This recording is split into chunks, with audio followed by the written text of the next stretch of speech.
The institute of bankers Bangladesh IBB কর্তৃক আয়োজিত 7th banking professional examination 2026 এ আইবিবির marketing and branding in financial services MBFS এর একটি অঙ্কের আজকে সমাধান করতে যাচ্ছি।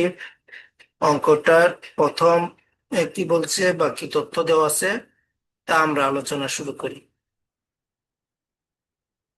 Bank A has deposits of BDT 50 crore and Bank B has BDT 20 crore in the year of 2025. Total market deposits are BDT 55 crore in 2025 and BDT 50 crore in 2024. এই হচ্ছে তথ্য, অর্থাৎ একটা ব্যাংকের ডিপোজিট 2025 সালে ব্যাংক এতে ছিল 15 কোটি, ব্যাংক বিতে ছিল 20 কোটি, আর টোটাল মার্কেটে যতগুলো ব্যাংক ছিল ওটার ডিপোজিট ছিল 55 কোটি 2025 সালে এবং 50 কোটি ছিল 2024 সালে। এখন আমাদের কাছে যাচ্ছে total calculate the combined market share of Bank A, Bank B in 2025. দুই নম্বর ক্যালকুলেটর বলা হচ্ছে যে calculate the market growth rate of deposit from 2024 to 2025. এই দুইটা কোশ্চেন প্রথমে চাইছে। 3 নম্বরে চাচ্ছে has the combined share grown or declined in 2025 compared to 2026? 2025 এ কি পরিমাণ কমছে বা কি পরিমাণ কম্বাইন্ড ডিপোজিটের পরিমাণ বাড়ছে তা নির্ণয় করতে বলা হচ্ছে। if their combined deposit in 2023 were 30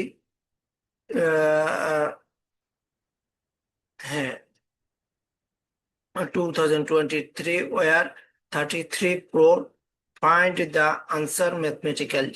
এই উত্তরটা আমাদের গাণিতিকভাবে দিতে বলা হচ্ছে।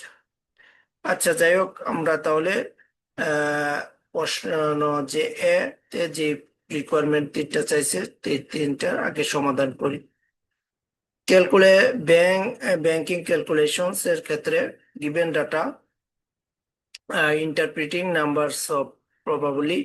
আচ্ছা, যাই হোক, ব্যাংক এ deposit 2025 BDT 15 crore 15 crore, bank B deposit 2025 BDT 20 crore। Total market deposit আমাদের 2025 এ বিডিটি 55 crore আর 2024 এ বিডিটি 50 crore। এখন আমাদের কম্বাইন্ড ডিপোজিটের পরিমাণ দেওয়া আছে কত? কম্বাইন্ড ডিপোজিট ইন 2023 তে বিডিটি 33 crore।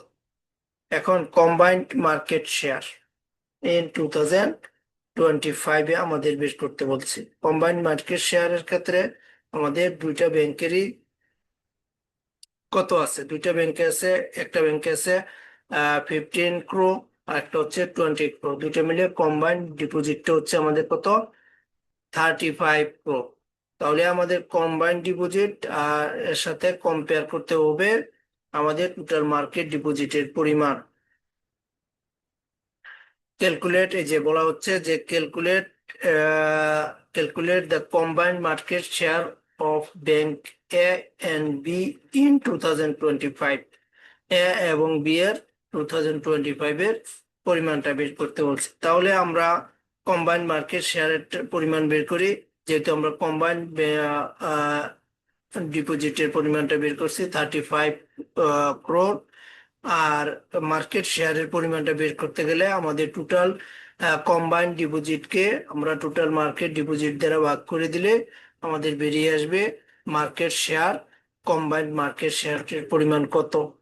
তখন আমাদের মানটা হলো 35 crore ভাগ হচ্ছে 55 crore ইন্টু হচ্ছে 100 ইকুয়াল হচ্ছে 63.64%। অর্থাৎ আমাদের কম্বাইন্ড মার্কেট শেয়ার এ এবং বি এর টোটাল ডিপোজিটের 63.64% এই দুইটা ব্যাংকের ডিপোজিটের পরিমাণ। 2 নম্বরে চাচ্ছে যে calculate the market growth rate of deposit 2000 from 2024 to 2026। সেই ক্ষেত্রে আমাদের গ্রোথ রেটটা যদি বের করতে চাই তাহলে তাহলে এটা সূত্রটা কি? মার্কেট গ্রোথ রেট সূত্র হচ্ছে current year deposit minus base year deposit divided হচ্ছে বেস ইয়ার ডিপোজিট। এখন বেস ইয়ারটা কোনটা ধরবো? বেস ইয়ারটা ধরবো বিগত যে বছরটা গেছে ওইটা, অর্থাৎ আমাদের কারেন্ট ইয়ার হচ্ছে 2025 আর বেস ইয়ার হচ্ছে 2024। তাহলে আমরা সূত্র অনুসারে মান বসাই। কারেন্ট ইয়ারের ডিপোজিট হচ্ছে 55 crore আর বেস ইয়ারের ডিপোজিট হচ্ছে 50 crore।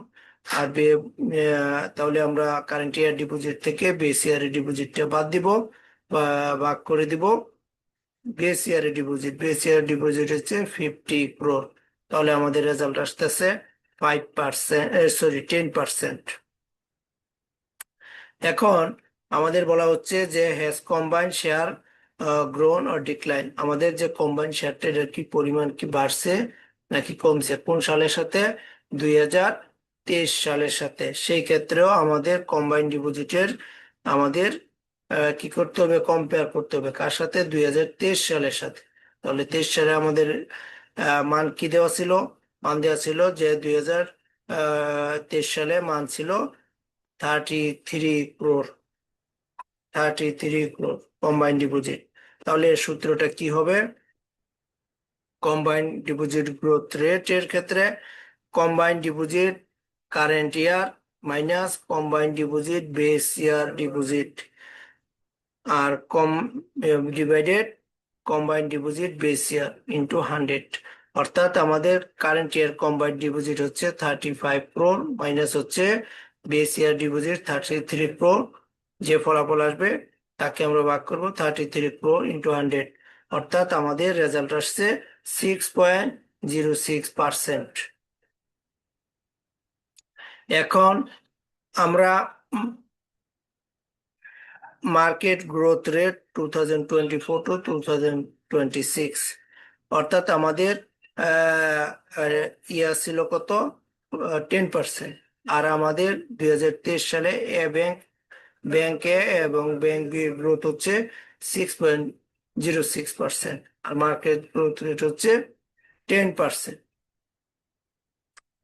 সিন্স এই জায়গায় উত্তরটা হচ্ছে since market is growing faster than the bank their share is declined relative position is weakened. অর্থাৎ হচ্ছে আমাদের যেই হারে ডিপোজিটটা মার্কেট গ্রোথটা বাড়তেছে সেই হারে আমাদের ডিপোজিটের পরিমাণটা বাড়তেছে না। অর্থাৎ আমাদের এই ডিপোজিটের বাড়ার পরিমাণটা হচ্ছে রিলেটিভ পজিশন যদি আমরা হিসাব করি তাহলে উইকেন্ড মানে একটু দুর্বল আছি আমরা, তাই প্রকাশ করা হচ্ছে। এখন আমরা রিকোয়ারমেন্টে আসি যে আরেকটা প্রশ্ন অংশ, এটা হচ্ছে be out of 50,000 savings account holder. Out of 50,000 savings account holder আছে, এটার বলা হচ্ছে যে 30% offer credit card and 40% offered accept the credit card. অর্থাৎ হচ্ছে একটা 15,000 সেভিংস অ্যাকাউন্টের সঞ্চয় হিসাবদারির মধ্যে 30% হচ্ছে ক্রেডিট কার্ডের জন্য অফার করা হয়েছে। যত 30%-এর যে অফার করছে এই অফার থেকে তারা 40% গ্রহণ করছে এই ক্রেডিট কার্ডের অফারটা। Find the number of credit card issue. তাহলে আমাদের বের করতে বলা হচ্ছে ক্রেডিট কার্ডের ইস্যুর পরিমাণ কত। তাহলে আমরা আসি সমাধানের দিকে। সমাধান হচ্ছে টোটাল অ্যাকাউন্ট হোল্ডার 15,000 15,000 অফার হচ্ছে গিয়া কার্ডস 30%, অ্যাকসেপ্টেন্স কার্ড হচ্ছে 40%। তাহলে নাম্বার অফ অফার হয়েছে গিয়ে আমাদের 50,000-এর 30%, অর্থাৎ আমাদের 4,500 অফার করা হয়েছে। বাট নাম্বার অফ অ্যাকসেপ্টেড বা ইস্যুড কার্ডের পরিমাণ হচ্ছে 4,500-এর 40%, দ্যাট মিনস হচ্ছে 1,800 কার্ড। আনসার হচ্ছে আমরা 1,800 মানে 1,800 ক্রেডিট কার্ড ইস্যু করতে পারছি। এখন যদি আমরা পুরো অঙ্কটার সামারি করি, তাহলে কম্বাইন্ড মার্কেট শেয়ার হচ্ছে আমাদের 2025-এ হচ্ছে 63.64%। মার্কেট গ্রোথ রেট হচ্ছে আমাদের 10%। কম্বাইন্ড শেয়ার ট্রেন্ড হচ্ছে, আমরা যদি অন্য ব্যাংকগুলোর মার্কেটের সাথে তুলনা করি বা আমাদের যে হারে ডিপোজিট বাড়ছে সেই ক্ষেত্রে হচ্ছে ডিক্লাইন, বাড়েনি। আর ক্রেডিট কার্ড ইস্যু নাম্বার হচ্ছে 1,800। যাই হোক, আমরা আজকে marketing and branding branding in financial service সাবজেক্টের যে অঙ্কটা আসছিল তার সমাধান করলাম। যদি এই সমাধানগুলো ভালো লেগে থাকে, তাহলে আমার ইউটিউব চ্যানেল ব্যাংকার সাইফুল আলমকে সাবস্ক্রাইব করে রাখবেন। এখানে আইবিবি কর্তৃক আয়োজিত সকল পরীক্ষার প্রশ্নের কেসের সমাধান, কেস স্টাডি, ম্যাথের সমাধান পাবেন, এবং ইসলামী ব্যাংকিং ডিপ্লোমা আর পার্ট 1 পার্ট 2 এর যত ম্যাথমেটিক্যাল এবং সমস্যা আছে তার সমাধান পেয়ে যাবেন। ধন্যবাদ, সবাই ভালো থাকবেন। আসসালামু আলাইকুম।